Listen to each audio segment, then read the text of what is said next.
up. Kanye's back. You have to use the mic this time because last time you did not hold it, and it was like I'm getting better with this. It pissed you. Do this for a living. What do you mean I'm I getting know, better that's with why I'm it? getting better at it. Yo, holy shit. Welcome back to episode, I think this is 43 of Something Wrong with the Podcast. A repeat guest. We finally got him back. He's got a flight tomorrow, but tonight he's mine. Pause. We made it. We got Jordan is back. Jordan from Complex, which has been your moniker here. The voice and face of Complex. Every opinion is his and his only. Big facts. From that company. And we were just talking about Kanye's back. The Preacher is the record. Yes, Preacher, man. I like it. Look, he never lost his ability to make beats. Yeah. Yeah. But I think that, as of the recording of this today, he dropped a video of him holding hands with the rabbi, apologizing to the Jewish community. I mean, what is a better rollout than caping for the Jewish community? Dude, it's the rollout. Well, it didn't work in New York politics, but like for centuries, that seemed to be the only rollout to get you what you wanted is caping for them. So listen, I'm gonna say this because literally, as of the recording this, I made a video today about Young Lean being on the New York Times Popcast show, and he was talking about how he was hanging out with Kanye, and then he had to stop hanging out with Kanye because he was like in his manic episodes.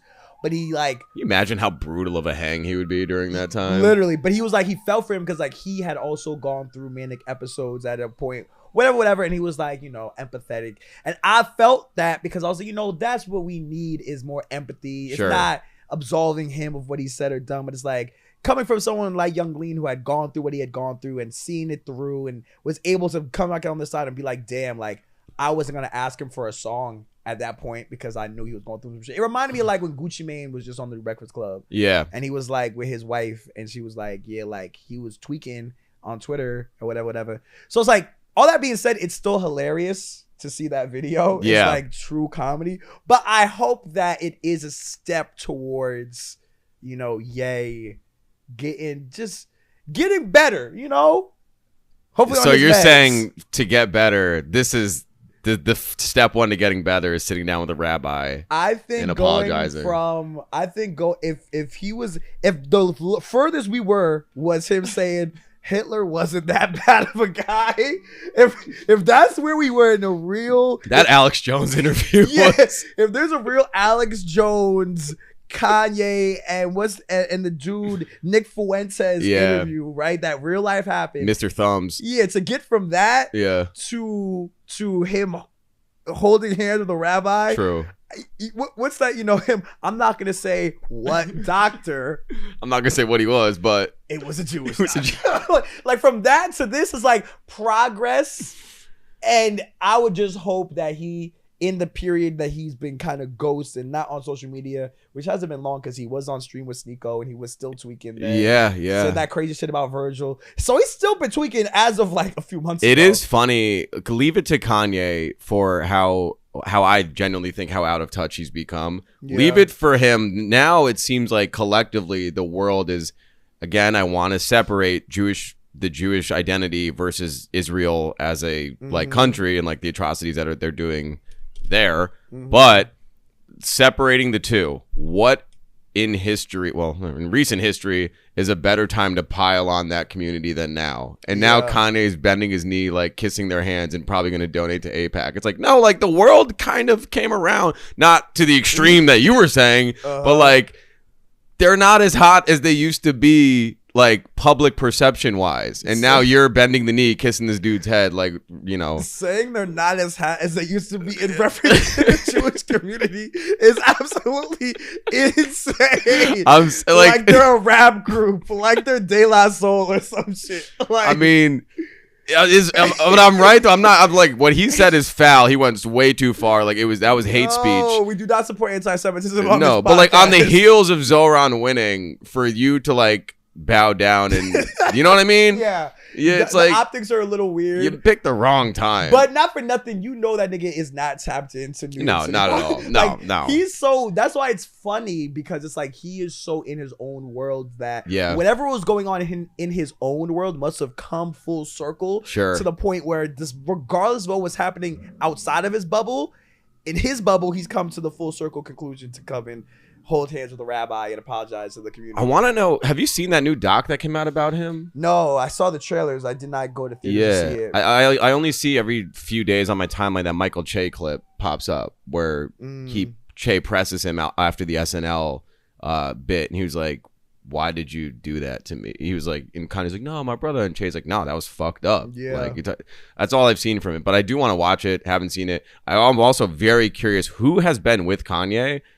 Like, who's been with him throughout all of this? Like, who is his guy, manager, like person? Like, who is the person that's actually seen him through this entire process? Well, fun fact. So it's not Yes Jules. Well, it's definitely not. Even though she was there for part of the journey. She tried. Yeah, she collected her coin. She was there for part of the journey. Yeah. His old manager, John Monopoly, he was with him during his like Asia tour, like when he was in stadiums in Asia, and he wanted to do an interview, and I was gonna do it, but then I got super busy because he was also trying to promote some other shit.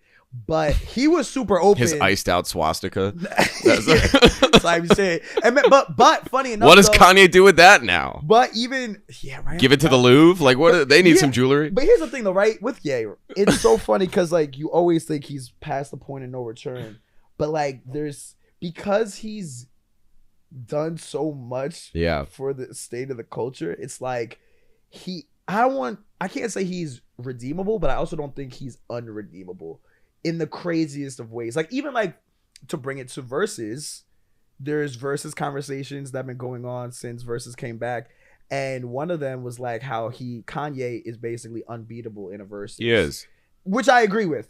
But he's a unicorn. Yeah, like even in those convos, it's like you can still have these convos without acknowledging what he's on, which I think is a testament to how he, even amidst all this, with enough handshaking rabbis, maybe he could inevitably won't ever get his business deals back. You'll never see him in a commercial again. But it's like, I don't know. You will never see him in a fucking commercial again. Kanye, I agree to your point. Like, his DNA is so ingratiated into like what hip hop's without a doubt, but even at a larger scale, fashion, just culture, like as cliche as it is, street culture as a whole. Like, there was some line that came out the other day, or a shoe line that came out, and it was like clearly a rip of the Kanye. Who put that? Yeah, I don't know what. I forgot who it was. Whatever company it was like they all owe Kanye like a percentage because it's just variations of his technology, like not his technology, but like his designs. You know. So I don't know. But the Verzuz thing, since you brought it up, congrats on your piece. Has got people. Thank you. Yeah, Verzuz is back. Complex has bought Verzuz. With ownership, like bought it back. I guess Swiss Beats and them got it, and then they partnered with Complex. So now we're gonna be putting out like the future Verzuz with Timbaland and Swiss Beats or whatever. We did the big one with No Limit Cash Money at Complex Con in Vegas, and we got I think like a few more cooking up for the year before the year closes out. Do you know what those are? I actually don't. Are you going to be working on those at all in any capacity? I think so, because I think they want to like do content around it to promote it. Kind of like what we just did, where it's like I interviewed Master P before the Verzuz. So I don't know if it's going to be a crew like the No Limit Cash Money or if it's going to be individuals, but I know they want to keep the momentum of how big that one was.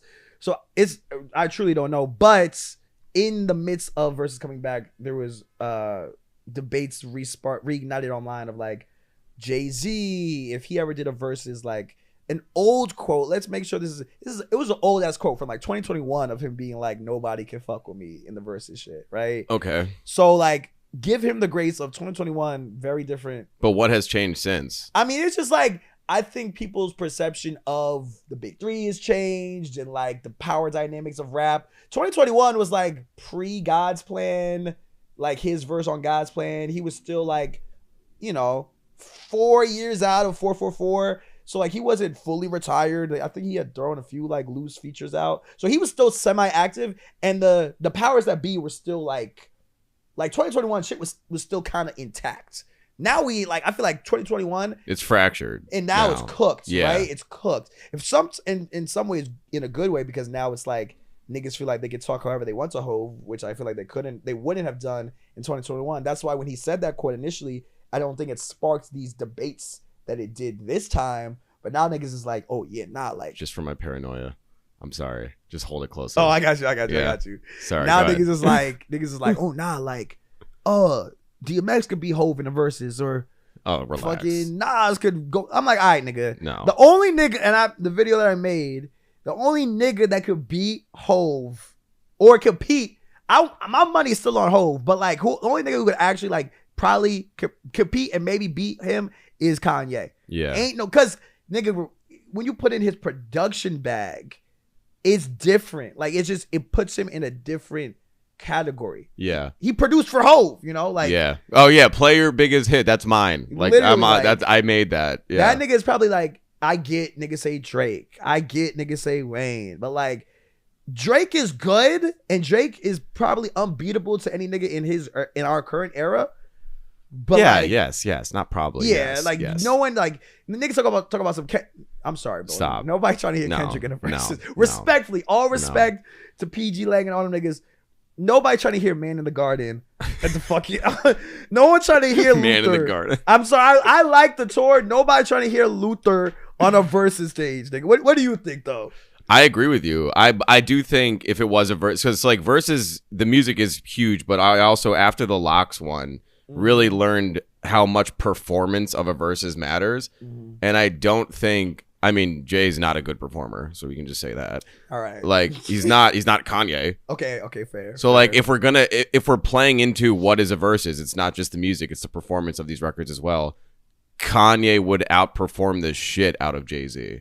Yeah. Like it wouldn't be close. It's so funny because the closest thing I feel like I've seen to a Kanye versus was I went to the Free Larry Hoover show when he did the shit with Drake. And it was like obviously not. It was billed as a Larry Hoover benefit concert. I think Kanye got set up. No, Drake got set up. No, because didn't Drake do all his hits? No, Kanye. Kanye did all his hits. That's and right. Drake That's what was I knew. doing- One of them did the hits. Drake was doing some Certified Lover Boy shit. Yes. That was when that album had came out. You're right. And it's like, that's why I always feel like that's the closest thing I've seen to a Kanye versus, because it's like Drake's doing girls. Yeah, girls, Kanye's girls. set. I remember that his set list was fucking Then this nigga come out. Nah. Wait till I get my money. I'm like, yo, and just he ran through like all his shit. Yeah. He even did nigga did Find Your Love and reminded niggas that he produced Find Your Love. Yeah. I was like, all right, nigga, like that was some shit that obviously will never fucking That's happen such again. a Kanye play too. Yeah, but it was like, so like that was what really like. I'm gonna look up the set list. Yeah, look it up because it was like nasty, and I know that Drake didn't know what Kanye's set list was finna be, because it was just it was so nasty. Yeah, because he came out and started with he did the Praise God first. Yes, and then he just he did listen some to Donda shit. Jesus Walks, All Falls Down, Gold Digger, Yeah. Touch the Sky, Stronger, All the Lights, Black Skinhead, All Day, Mercy, Good Life, Flashing Lights, Say You Will for like the come down, I Wonder, and then he did Find Your Love. Yeah, see, like, and then he did Runaway and Can't Tell Me Nothing. Yeah, bro, that was his whole I'm trying to get my wife back tour. And then Drake did like his run of 12 songs, and then Kanye came back, did Hurricane, Father Stretch My Hands, Niggas in Paris, Bound to, Come to Life, and Forever. They ended on Forever. I forgot he did Niggas in Paris. Yeah, like I blacked out at that point. Yeah. Yeah, you're right. Kanye kind of lined him up on that. Nigga, it was OD, bro. But it shows you like, and honestly, that's a light hand, because if a nigga doing verses, nigga, he doing Otis, if he going against Hov, he's playing Hov records before Hov could play the Hov records. Yeah. He's playing Takeover before Hov could play Takeover. He's playing. That's Izzo. the thing. Like, who's verses? It's a sport. Who's pettier? Kanye's that petty. He will just play the records that you would play for yourself and be like, "That's mine. I did that shit." Dude, what niggas forget about verses too is like you saw it with Cash Money No Limit. It's like it's all about, like you just said, how you play your cards. Like Cash Money was the clear fucking favorite. But when Cash Money played a Millie and Lil Wayne didn't fucking come out, and then No Limit does Down for My Niggas and Snoop Dogg comes out, it's like, okay, ding, ding, ding. Like, it's crazy. And niggas kept asking me, like, did I know if Wayne was or wasn't gonna come out? I'll keep it a bean. The entire time I thought that nigga was gonna come out. Surprised that he didn't. Yeah. I think the reason he didn't was because BG and Turk have some shit going on in between. There's obviously something. Yeah. And Wayne, I had heard, had said that he would only come out if they were all there. So since Turk didn't come, that's why he didn't come. If Turk would have came, I respect that. Yeah, so that was his thing. And he literally was supposed to perform in the club in Las Vegas that same night. Canceled that performance too, which makes sense because they would have looked crazy if he would have did fucking Dre's. Yeah, he's right down the road. Yeah, he pull up to the Versus. That would have looked fucking crazy.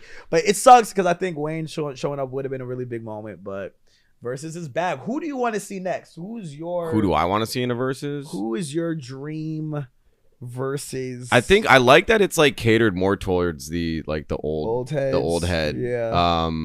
I don't know. Not like pin against each other, but I would love to see. I know, like, because Dipset did it as a crew, right? Yeah. But I would like to see some of them do it. Like, I want to see Jewels go up against like somebody, like Fab or somebody. Yeah, just like Jewel's record. Because What the Game's Been Missing is one of my. That was like a big part of my. I did not know that you were. I loved that album so much when I was younger. Clockwork. That was like, that beat is fucking crazy. Like, I love that whole era. Was who else? I think like it'd be cool to get people like 3-6 Mafia. Okay. Fucking like them Franchise Boys. Okay. Like, I want to see people like that on a Versus. Like, I feel like stuff like that would be so cool because it's like the way Tiny Desk has brought back and celebrated artists that and reintroduced them, like kind of gave them like another burst into the younger demo. Yeah. I think that the snap rap era like of hip hop has been kind of forgotten and tucked. And I think Versus would be a really good platform because Versus is a party. Like, in the venue, it's a party. And what's like, who doesn't want to hear like Laffy Taffy? Or like, in my white like, who doesn't want to see that go up and like re-ingest that into like the commentary? You're not trying to see Roddy Ricch don't give a fuck about the box. No. You're not trying to see him do the box. No. I don't want to see the hyper camera of his eyes. We see him. Yeah, no. I don't want the melodic flip of Lil Baby. No. Like, none of those guys. Give me like, and I sound like the old, because like, fuck it, I'm an older guy. But like, that stuff goes up. It's fun. It's like, it's also a nice burst of hip hop history. Yeah. Like, yo, these guys were fucking huge. Like, Nelly. Yeah. No, you're right. Let's take it to the Nellies. Let's take it to did Ludacris do one before? Ludacris went against. He did do one. Who did he go against? So I want to say he went against. Oh my God! It was like he might have went against Nelly. Am I bugging? Did they do one together? I don't know. Nelly also did one. Okay, cool. Well, that's you kind of get what I'm saying. Like, that era of hip hop, like, even, I mean, maybe a little too small, but like a P.D. Pablo. Oh yeah, you want some other shit? I just want to see like those kind of guys get their moment because it's fun. Like, I still think about Juvenile on Tiny Desk, like how much that moment meant for hip hop, but more importantly for him. Like, he lit up after that. Like, it was cool to see him celebrated in the real time in the room, and then also like online. Like, the love for that performance was like, this is cool. Like, this is what hip hop, this is how you age gracefully. Yeah, they call it the Versus effect. It's like the older rappers after Versus, they get that like, it's another boost, second push. They get a little revenue, they get some streams. I do think it's important, and it's important to support our older rappers because niggas is dying, bro. Like, R.I.P. D'Angelo. It's like, Jesus, niggas is passing away at like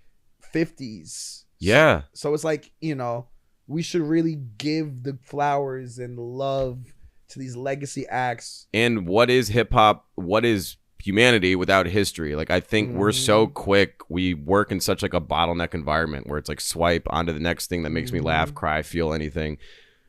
People, they don't disappear. They still exist. They're still humans, and they also did a very impressionable thing on their time here on Earth.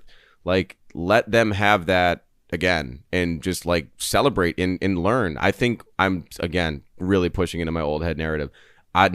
Fewer things in hip hop make me happier than younger kids having a reason to go explore Juvenile's catalog because of that Tiny Desk. Like, I love the fact that these kids are curious to look at something beyond what they're being told to listen to. Yeah. Like, you're not force fed, you know, today's top 500 viral asshole chart. You actually are like, yo, this guy put out an album in 1999. I'm going to download that and play it today. Yeah. That's cool to me. Like, I don't know. You know, I agree. And I think that I feel like there is, even with the Verzuz, like a resurgence of even younger audiences hopefully discovering newer music. Like, I was having this conversation with Ebro about like Unk versus veteran and like the terminology we use for older artists or older like people in general. And I feel like I don't think Unk is a negative. Like, I think if you call somebody a veteran, that's you trying to be a little shady. It's like in NBA terms. It's like if you call him fucking it means you're past your prime. Yeah, when you call Jamal Crawford when he was still playing a vet, it's like, oh, like when you call DeAndre Jordan a vet, yeah, like he's on the vet minimum. Damn, that one video of him. You see, like, you think veteran minimum. It's like, yeah, it's like you're on your way out, but you're just here to be that locker room guy. Yes. But unks, even when you think of what an uncle is, it's like a nigga who still outside fake, still at the barbecue, even if you think he shouldn't be, he still has that youthful energy. Yeah. And he still can hang. Could and or should have a family, but doesn't. But can still hang. Yeah. Can still give you advice when you need it. Yeah, I'm looking in the mirror. You're not unk yet, G. But my birthday's a week from today. Wow, really? Well, by the time this episode comes out, it'll be 2 days past my birthday. Oh shit! Well, happy belated as of this video after this video. But this comes out Tuesday. My birthday's Thursday. That's what I meant to say. Oh shit! Yeah. I'm glad to know that. Yeah, 33. Dang, and you know, speaking of Jewels, watch this connection. It's crazy. What a perfect birthday gift that Max B's getting out of prison. Wow. Literally. See? 3 the guy. Two days before your birthday. He got out of prison on Sunday, I think. And that's right. Yeah. How do you feel about that? My birthday? Dude, we were just talking about the unk shit. Like, I think it's cool to get older, to lean more into who you are as a person, to evolve personally and through my career. I feel like I have like a foundation for the first time in a long time. That's dope. Where my professional career has been so like, what the fuck am I doing? And there's no stability, no healthcare. Like, I was living kind of like a rabid dog, but like on camera. So like, you know, people are like, you got it all together, you're killing it, bro. I'm like, I can't afford a suit for my brother's wedding. Like, I don't have health insurance. I haven't had my teeth cleaned in 5 years. So it's like, to have that layer and to feel like, you know, I just showed you, like, I'm happy to renovate my office and be like, look what I bought, a fucking bookshelf. Real as fuck. That's the stuff that matters to me right now. Is like these bouquets that I put up in my apartment, my bookshelf that I can now afford, like new furniture and shit. Like, that's cool to be able to like be like, yeah, like I feel like I need to do some changes in my life. Where before financially I'm like, I want to, but I can't. Or I'll do like the ghetto version of it. Let me find one in the street. But like, you know, I'm gonna walk around Soho real quick. I'll be right back. You see me outside, I'm like, oh, I'm just grabbing a coffee. I got like a fucking chair or some shit. But like, like it's nice. It is nice. So the exciting part of maturing is finding joy in things like that. Yes. Like things like getting a bookshelf. Like this past weekend, I cleaned my closet out and reorganized my shit and got a new like drawer, and I was super hyped. Like, it's little shit like that. Like, who do you tell that to? But how much does that matter to you? Exactly. Like, it's a big deal. Yeah, like doing little things that make your life slightly easier, or slightly more convenient. Yeah, like I got shout out to On the Rocks. This isn't sponsored, but they sent me an ice machine. I saw that. And I saw you post that. I was jealous as fuck, dude, bro. I use that shit. I saw you post. I was like, damn, that's a hard gift. No cap. Like, I didn't think I would use it like I want an ice machine like, so bad. Every night before I go to bed now, when I get my water, before like from near my nightstand, put some ice in that hole. Dude, I want that so. I'm a home sipper, so I have a nice. Well, I kind of depleted it, but like I use a lot of ice for mixing cocktails. In it, bro. I want an ice machine just to like. Just real quick, give me a minute. It was easy to set up, way easier than I thought it would be. Like I'm saying, bro, I got a spice rack in my kitchen and my like shelf up there. Like I'm just like little shit that you don't think about or like even care to talk about. I'm eyeing a leather bag that I might get for myself as a birthday gift. I'm a big tote bag guy. I got a nice leather one that I'm looking at, but You know, it's good to Fucking, get old. What's the shit? The suitcase called the really nice suitcase. Oh, Start with an R. I think. Rimowa. Yes, a Rimowa. Yeah. Oh, I've been eyeing a Rimowa for a minute. So there's certain things that, not that I'm rolling in the dough by any means, but like there's certain things that I'm still very much on the side of like, do I need to get the most? Like, it's a suitcase. Like, it's going to get banged up. They're going to throw it around. Like, as long as it gets my shit from A to B. Real. But there is also something cool about having like the matching set. Like, I don't know when I'll be that guy in my life. If things are going extremely well, you'll know. There'll be signs. Yeah. But if I have like that matching set of like the smaller, the bigger. How much do Rimowas cost? Bro, it's like those. It's like an invest. It's like, I want to say like 1,500 or like, wait, what? Like the Big John, like the one that you check, like those aren't. But I mean, you're paying for quality, but it's also like a lot of those companies come with like lifetime warranties. So like if a wheel break, but like then you got to send that bitch to Italy. Yo, you know, it's like Rimowa is watching. It's like a car. One of my coworkers got gifted a Rimowa. That's fire. Good for them. Yeah, like that's big. And I don't know what the like. I don't know how. What the shtick was. Anyway. Your birthday's coming up. Yeah. I'm excited for that. Are you excited about Max B getting out of prison? Dude, I called it. Look at that. 1,600 for that joint. That's OD. That's just maybe I'm not getting a remote. Right? Like $500. Man, tell Complex, hey, you guys send me on the road every goddamn weekend. I'm not Give me a remote. Put it on that's your say. On my corporate? Yeah, that's a Christmas gift from corporate. Man, you guys got me in goddamn LA every other week. Give me a Rimowa. I thought that shit was $500. No. I would not be getting a Rimowa. The toiletry bag is probably $500. Yeah, I can't. Yeah, because it don't matter how much money. That's what I'm saying. I make. Like I can't rationalize. There's some things, man. Spending over $1,000 on a suitcase. Yeah. That's absolutely insane. Yeah, I didn't grow up with it. I functioned my whole life without it. It's like it's not like I need it. A stack for a suitcase. Yeah. What you got now? You must have something durable because you're on the road. I'm the rule. So I have one super reliable one. That you're like a Samsonite or something? It's some bullshit. Not bullshit. It's something my mom got me for Christmas like a minute ago. Just shit on your mom? No, it's not bullshit. But it's like a random suitcase. But it's reliable because it hasn't worn out on me. Yeah. I'm king carry-on. So like it's a carry-on. I'm a carry-on guy too. I only check if like I know. Like I only check when I go to Complex Con. So Complex Con, I checked a bag and then I had to buy a bag out there. But like even then, it's like I bought like a $60 big ass bag just to fit my shit into that I got from out there, and yeah, so it's like I never check bags because I live in perpetual fear of being that nigga that loses his bag. Like not to put his business out there, but not to put his business out there. Actually, I won't even say his name.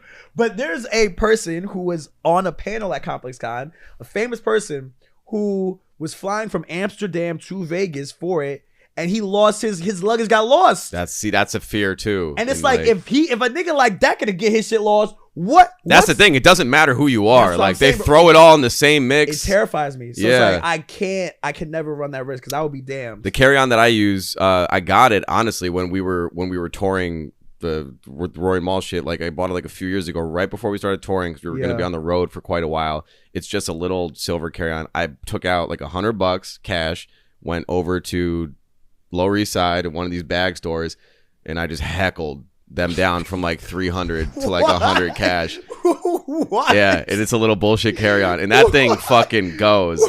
It is reliable. It's durable.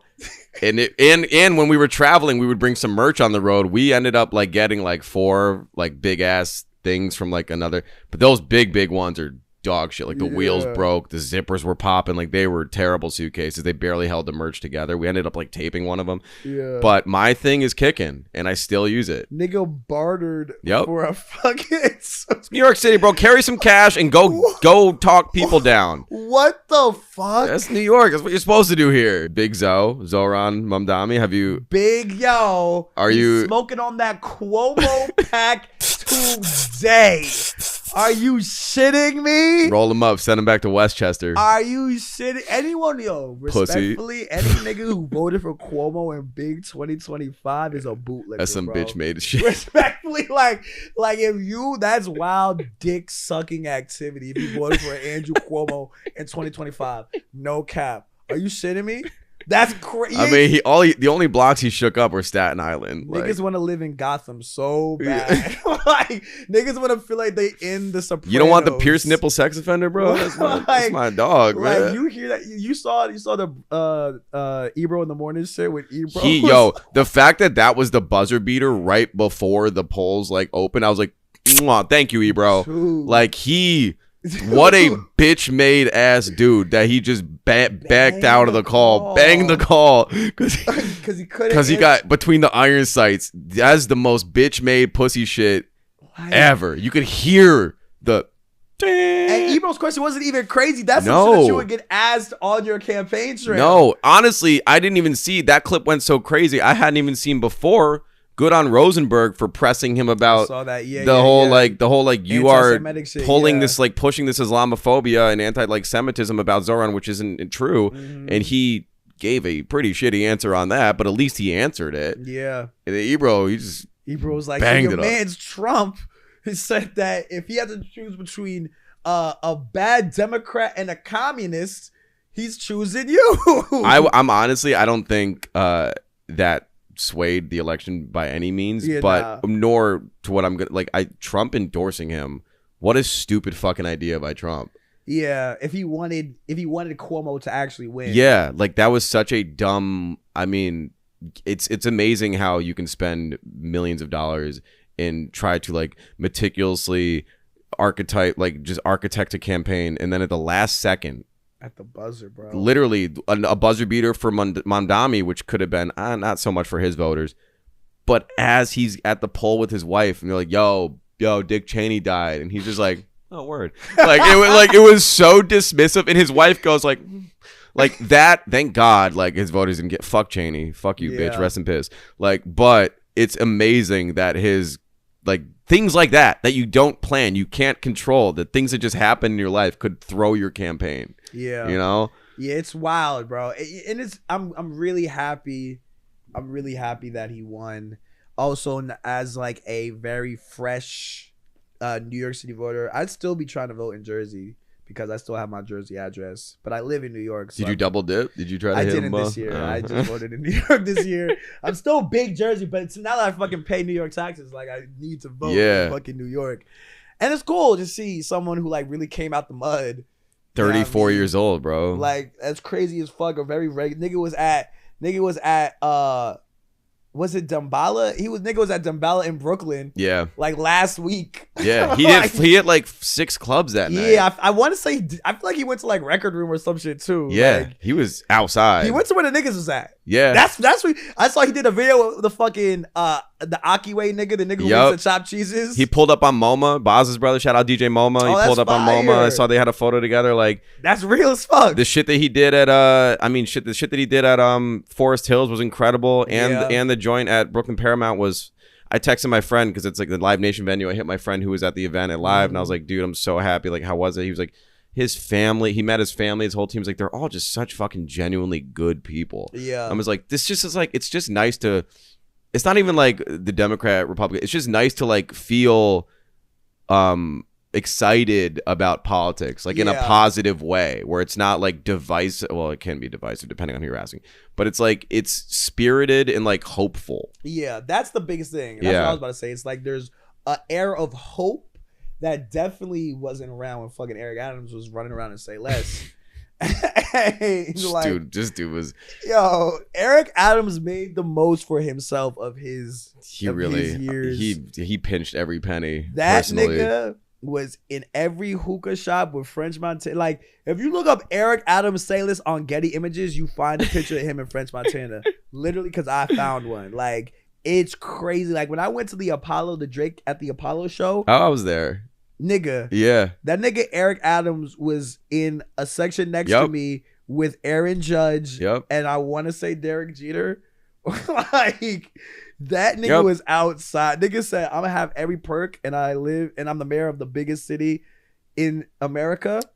I'm gonna make the most of it. Yeah. And give a fuck about the people. The thing with Zohran that's interesting to me is I think obviously ideologically they're very different, on polar opposites in terms of him and Trump. But I think how someone like Zohran is birthed and becomes the seismic figure that he is politically is because of how similar, like, Trump created that environment. Yeah. Where he's so far in the other extreme, the other direction, that it gave rise to that being a possibility in the Democratic Party. Yeah. Or like what we would be deemed by voting for him like a far left extremist. Like we're the MAGA of that side. Yeah. So like I don't think Zohran would have existed. I think Cuomo would have probably cakewalked it had, Trump not have been appointed or just involved in politics at all. We probably would have just gone with the established man and just welcomed him back into New York with our open arms. Like, look at him, he's on a path of forgiveness. He apologized, not really, to the women that he assaulted, and welcome back. Like, continue doing your thing for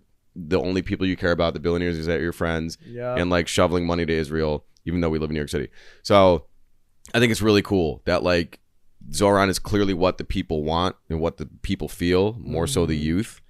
And I just pray that that effect ripples across every upcoming election. But I do think, on like a very real note, I don't think he's going to get shit done. I was talking to one of my coworkers, and like I think a very valid comparison is like similar feelings to like 2012 Obama, where it was like it felt really great. Yeah. And it felt like, and it was a very historic and major moment. And then like you're expecting like this crazy seismic shift, and things changed a little bit, but like shit don't really move like how you would imagine it to have moved. Trump is going to make his time here very difficult. I think he said he's going to stop federal funding, which is illegal, but I'm sure he'll find a way to do it. And I think if Mamdani can get two things done, the buses and those like 5 grocery stores that he wants to do, I think that in itself is the best of what could be from what we should expect and hope that he can do.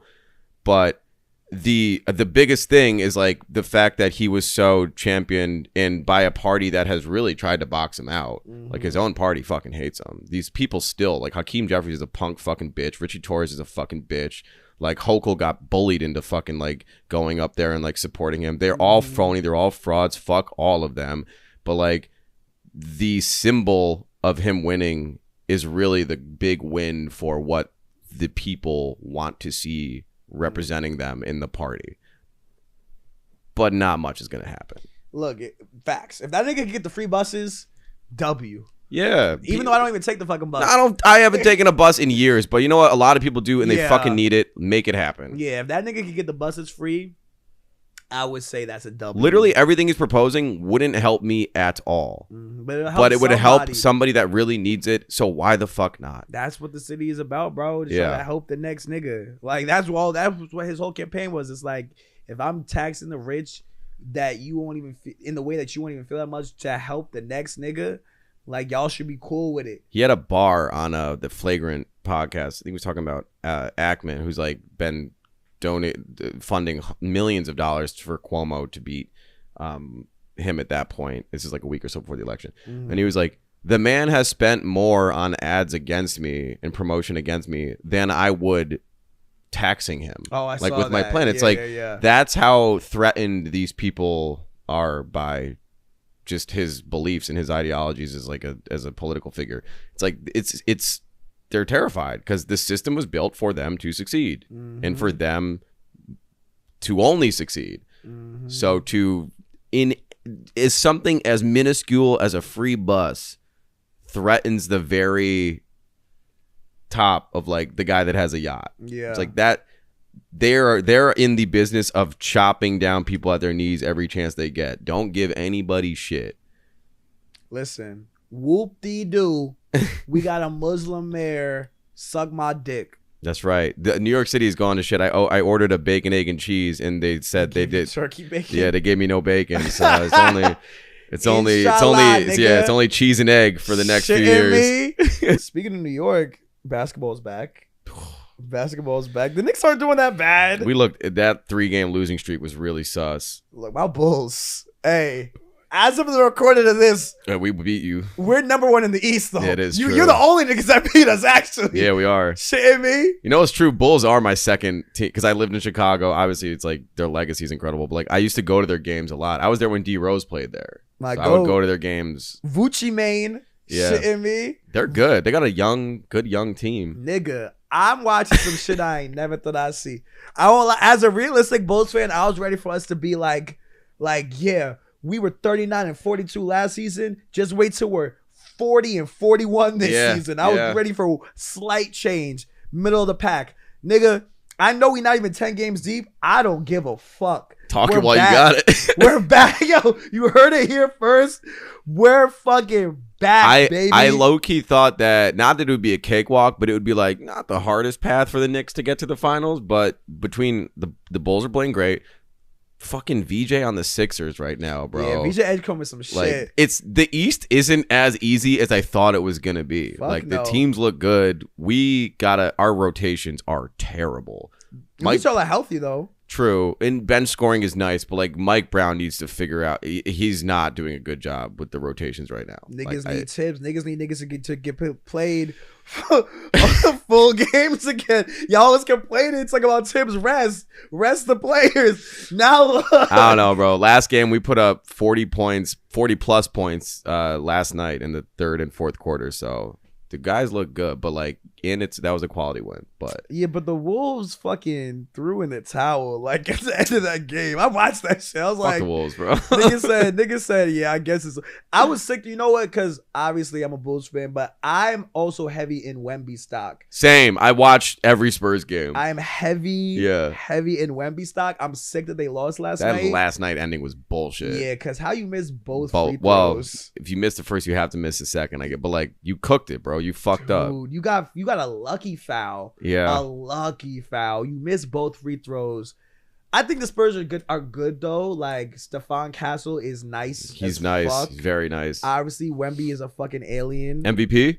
Yes, I agree. I'm MVP, Defensive Player of the Year. Yeah, niggas are saying sweep it. And I don't think they're gonna do that. He could. Because I think Josh Giddey is getting Most Improved Player of the Year. Most improved. Well, I feel like if you win MVP, you can't win Most Improved. It has to be one or the other. Facts. I mean, they don't give a fuck. If they gave him Defensive Player of the Year and MVP, they might just say fuck it. But I don't know, because with the way that shit's rigged and shit, and they dealing with betting scandals, I don't know if they trying to play with the odds. And oh yeah, and how do you feel about? Do you gamble? I used to. And like basketball or anything, or what was your? I used to be a big basketball parlay, like college money line parlay guy, and I've actually been off it for like over a year now, which I'm proud of. I didn't have a problem, but it's just like it was too stressful watching games. I been thought that like, nigga, you guys are making betting commercials. It's ridiculous. Like I'm vehemently against it. I hate gambling. You got fucking Kenny and Charles mid-game doing bet commercials. Yeah. And you didn't think niggas was gonna get a cut in on it? The people that are responsible for the lines, like the players that can influence the outcome. The stupidest, most capitalistic, greedy shit I've ever seen. And it's funny to me that niggas are surprised that it went left. And this is just like tip of the iceberg. Oh yeah, shit's gonna get heavy by like All-Star break. Like what? My stance is like I genuinely think the way in which we look at how cigarettes were so commercialized and pushed, and like, you know, we watched that Netflix doc about the Sackler family that created you know, the opioid addiction crisis, and they would like send free packs of pills and like a stuffed opioid doll to hospitals for people. It's like that's how disgusted, like how we look at that in hindsight. That's how I feel right now with this like over in your face we are with like gamble now, download now for $50 free. It's like, this is a proven addiction. It is not only emotionally draining but financially draining. You're not winning. No one wins. Like it's not a winning habit. Vegas wins every. They will always win, time. and it's just they're chipping at. If you look at, I saw some stat a while ago about like how like over 80 some odd % of these bets are parlays, because people are like, what's the deal? It's $5, $3, $10 at a time. That's all they eat off are parlays that they know nobody's gonna hit. Yep. And it's like you throw in like $100 a week, like doing that. It's like it adds up. Like you maybe hit one in your fucking year of doing it, and then you're like, it's awful. I'm so against it. I think it's terrible. By the way, the doc that Julian is talking about on Netflix is called Painkillers. You should check it out. It is incredible. Very, very, very good doc that sheds light on how like painkillers and prescription drugs were pushed to doctors to give to niggas so that the fucking pharmaceutical industry could blow up at the expense of niggas who would get addicted to those opioids. Solid doc. The opening scene in that, and I know it's like an older doc, I'm sure talked about, like the opening scene in that is they're looking at the health chart and the doctor's looking at the on the scale of frown to smile. Where do you live? And he's like, people get morphine when they're at the end of their life. Like when it's like the pain is too high to tolerate, you're going to die. Here's like a drip to just hold on, cling to life. He said, we need to find, it's either a 1 or a 10. We need to find somebody that's a 5 and keep supplying the mid tier so they'll keep coming back. We don't want, what's a returning customer if they're going to die in a week? They're not going to, that's it. They're done. On to the next one. We got to wait for the next nearly dead person. We need to find that person that's still in the middle of their life that we can just keep feeding. And that's exactly what gambling is. Damn. It's fucking awful, bro. Damn, it's bad. It's like a lot of my niggas gamble. Obviously, most people's friends gamble and shit. I know a lot of people that do it's too. It's bad, bro. And it's like, yes, I've seen niggas hit crazy parlays, but it's like that's how they hook you. Everybody knows one nigga that hit. I know a nigga that won $80,000 off of a parlay. He should gamble. Nah. And he's like a regular nigga. Yeah. And he just hit a crazy like 8 or like 10 game money line parlay. He bet every single result right. But it's like you see shit like that and you're like, damn, like maybe I should get back in it. Fuck that. That's crazy. It is. It is like, see, you're thinking about it. You're like, damn, like, nah, 80 grand. Nah, I'm not. I'm so, like, no. The odds of that happening are so fucking slim. And it's like, at the end of the day, it is all statistics. Like, yes, if you're really good at math, a nigga could probably like finagle it. Sure. But most niggas aren't good at math like that. No, I'm the guy like I don't even casino gambling. Like where I grew up, my parents now live. They built a whole casino. It's like 5 minutes from my parents' home. So we'll go upstate. Like it'll be fun night. Like have some beers at the bars downtown. Like go to the casino, play some blackjack. Right. I always have a limit. Like say I'll go in there. I'm like $300. If I lose it, it's gone. I'm not gonna try to win it back. Right. But like there's also a lever on that on the opposite end where it's like if I'm up, however much money, then I'm like gonna tap out. But then I do this thing where it's like if I'm up say $200, I have $500 now, and then I lose that to get back to what I came in with, I'm done. Like I'm gonna leave with what I came with. That was a fun ride. Went up, came back down, I'm out. You're like, not going negative. You're not going. I'm never gonna. You'll never see me go negative. Yeah. Fuck that. No. Well, if I lose the money, then that's me going negative. But I'm not gonna chase the fucking thing to get out of the hole. Yeah. Fuck all that, man. Yeah, bro. That gambling shit is cooked, and it's like this is the tip of the iceberg for the NBA shit. This shit, they just go. They got Terry Rozier and some niggas. Chauncey Billups. Those poker games are crazy, bro. Yeah. Wait, what did they? Someone, the Trailblazers. They made like a funny ass. Oh my God, the Jailblazers. The Jailblazers, nigga. Yeah, bro. Chauncey and them nigga. You think Chauncey was betting alone, nigga? Did you just look? All y'all just pray they don't get Bron. Yo, because Bron. Man, just pray. Look, MJ was a big gambler. Just pray they don't get Bron. These guys, the thing with these guys too, like, I'm not even gonna say like it's coming from Bron, but like you're such a mogul in a business, and you cast such a wide net in terms of how you accrue wealth. You don't know where every dollar that is attached to you is coming from.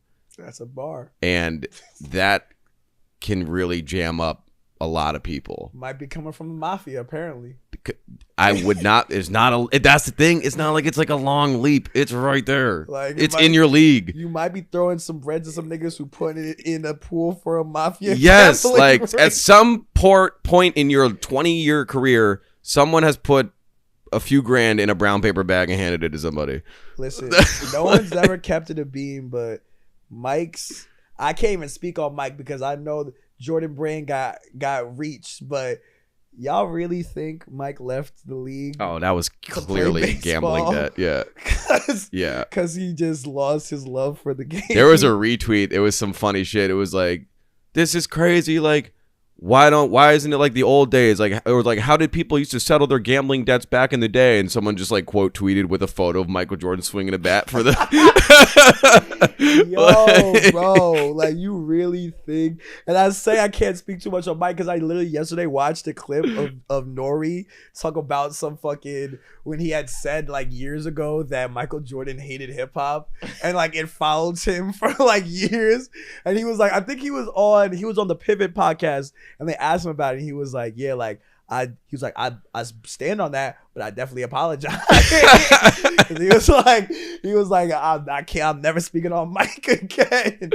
So I'm not speaking negatively on you, Mike, if you happen to see this. I truly think it's such a blessing that he played in the era he did. He would be so hated if he played in today's NBA. Like if he was on the social media era, he would literally be the most hated person in sports. Apolitical Michael Jordan, who was the best player in the league but had a gambling problem, just a crippling gambling addiction, just a pure asshole. Like, you know, if they had the amount of cameras, I mean, I feel like he said something like that. He would bully the staff at the venues. Like he was just relentless. It's funny now that they have him doing like these halftime, like the halftime shit. Yeah. In this one interview that they clearly shot all at once and are just putting like 1 minute clips. They're splicing it. Yeah, like probably like a 40-minute interview that they're just taking 1 minute of and they're gonna stretch for like most of the season. Yeah. It's so funny. Salute, because like honestly, salute to the legend Mike Tirico, because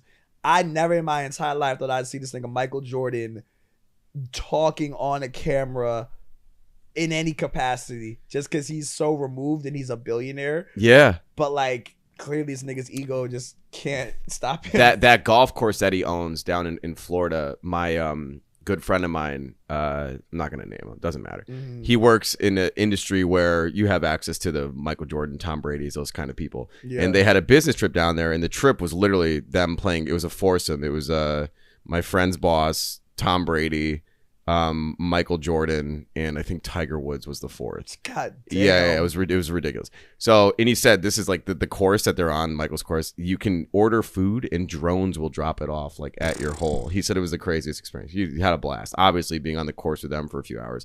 So one of the guys that was like in the entourage, like one of my buddy's friends who's like in the coworkers space, was like, just casually made a bet to Michael. He's like, I'll bet you $5,000. Like Michael's like, he's like, I'll bet you $500. Mike's like $5,000, or like, I'm not doing anything below that. And he was like, okay. So he did it, and I think the guy like won the hole, and he was ecstatic. Like he beat Michael in a hole on his own course. The course is designed to play to Michael's strengths. Yeah. So then Michael said, and mind you, none of them live in Florida. He's like, Mike said, what are you doing tomorrow morning? And the guy was like, I have to go home. I have a wife. Like I gotta go. We have a newborn. Like I have to go home to my kid. And he's like, no, you're not going home tomorrow. He goes, call your wife right now. And he's like, sorry, what? And he goes, call her. Tell her you're not coming home tomorrow. And he was like, why? He goes, we're two of us. We're doing 18 holes, and he was doing like $5,000 a hole. He was like, our plan tomorrow is to golf this entire course, and I'm betting you on every single hole. What the fuck? And he called his wife and canceled his plan and stayed there another day to play Michael. He's like, sorry, honey, I can't. Like, I got to bet with Michael that I can't. Like, but like that, he's still like that, bro. Nigga, listen, Michael Jordan is the greatest winner in. I just feel like niggas always talk about, mentality, da da da. No, that nigga is different. Like what solidifies it for me, that story just furthers it. But what solidified it for me originally was when I was watching The Last Dance, and he didn't cry or get emotional at any point when he was talking about his dad or anything. The only time that nigga started tearing up was when he was like, listen, I want to win. Yeah. That's my mentality. Okay. Some people said, oh, well, maybe you're retiring. Oh, that's you. Because you never won anything. Like, and him breaking down like how it matters so much. Like to him. He was like, if you want to play that way, don't play that way. And he starts crying. Like that nigga cares so much about winning. I can't. That's such a dangerous, like, nigga. It's amazing when you can harness that into a sport, but off the court. Yeah. Like Tiger Woods the same way. Like off the course, like that's a really dangerous way to have your brain wired. Yeah. You're like, everything I do is just, I'm going to be the top dog and fucking us, who can drink this faster, or like who can, you know, hit a ball far. Like it's everything. I have that like killer. It's not like, oh, that was fun. It's like, no, I'm going to fucking win. It's like, you can't turn that shit off, bro. Yeah, it definitely has. It's got to be exhausting. Negative ripple effects. Yeah. Like, in like, you know, you have to win in arguments. You have to win in like in every like component of your life. Yeah. Give and take to being a fucking winner, I guess. Yeah, dude. I could not. That is to go to bed at night thinking like, you know what I mean? It's like, what do you how do you turn that off? You can't. Listen, you know, that's why they say, like, to become a billionaire, you were probably a bad person. You are a bad person. Yeah, like you can't. Yeah, like, is there an ethical billionaire? Fuck no. You really can't be. Maybe the closest is like Bill Gates, because like he really does give out. Like he said, like he was giving away all of his money until he dies. So I think that's pretty real. I think there's like, well, it's like, where do you draw the lines of ethics? Because there are people that are like these AI, that like that Asian kid, Alexander Wang, who's like 27 and he's like a self-made billionaire. What he's creating, we'll see how that shakes out.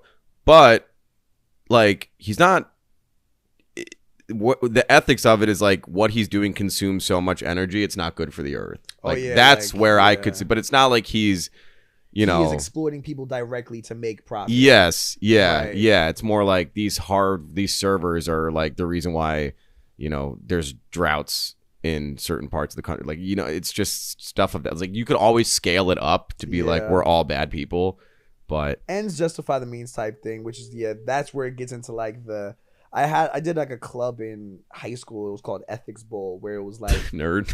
No, not OD. It was like but listen, let me explain. It was like it was a variation. Bowl. It was a variation of a debate club. I did mock trial, so okay. Listen, it was exactly. It was a variation of a debate club where two teams would be presented a single ethical issue.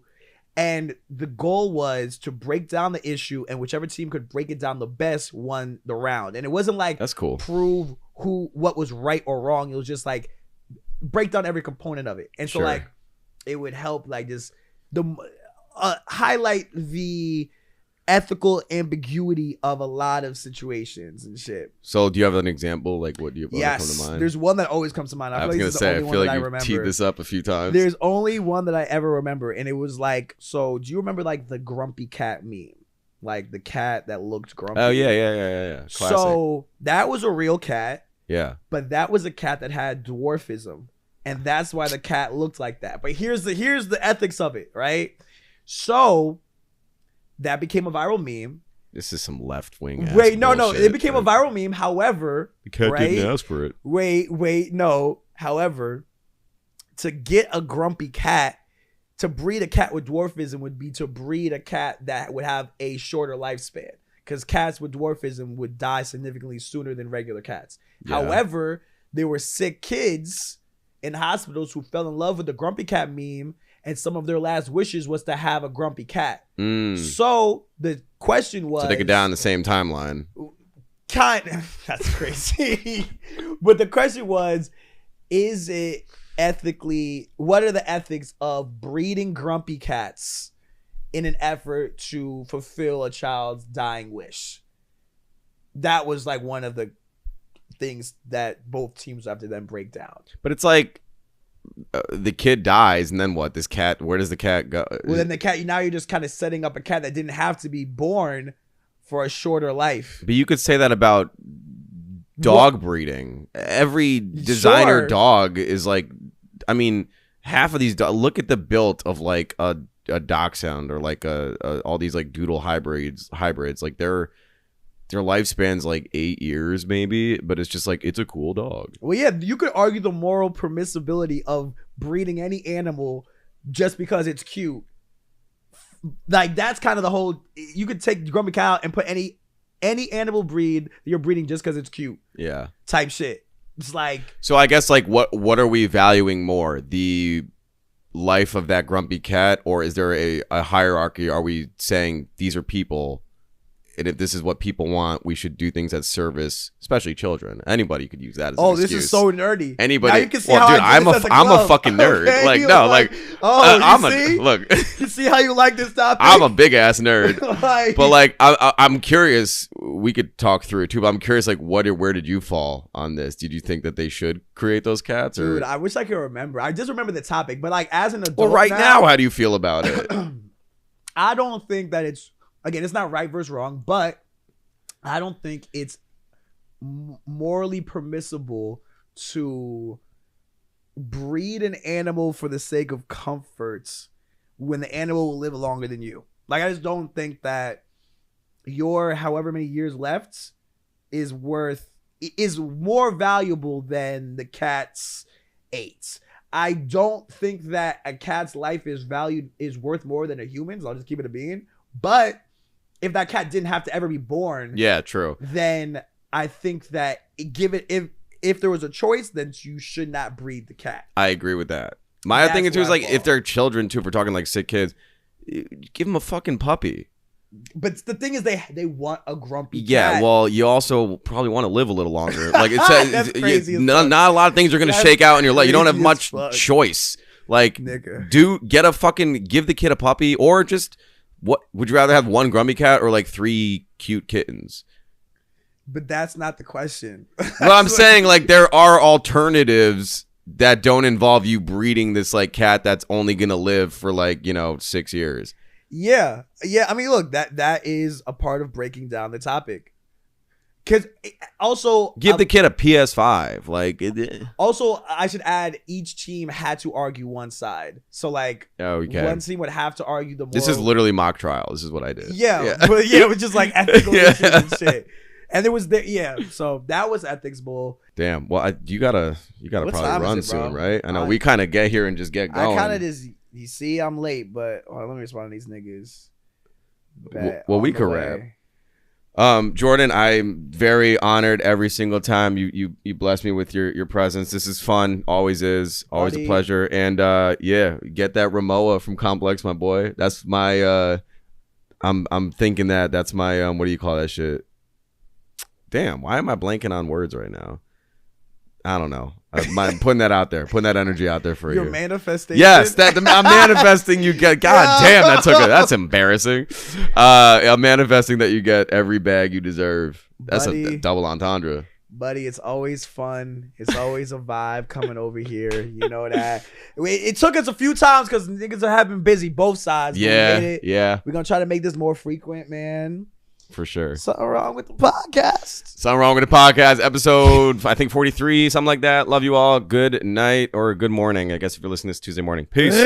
Bow. Something wrong with the pussy.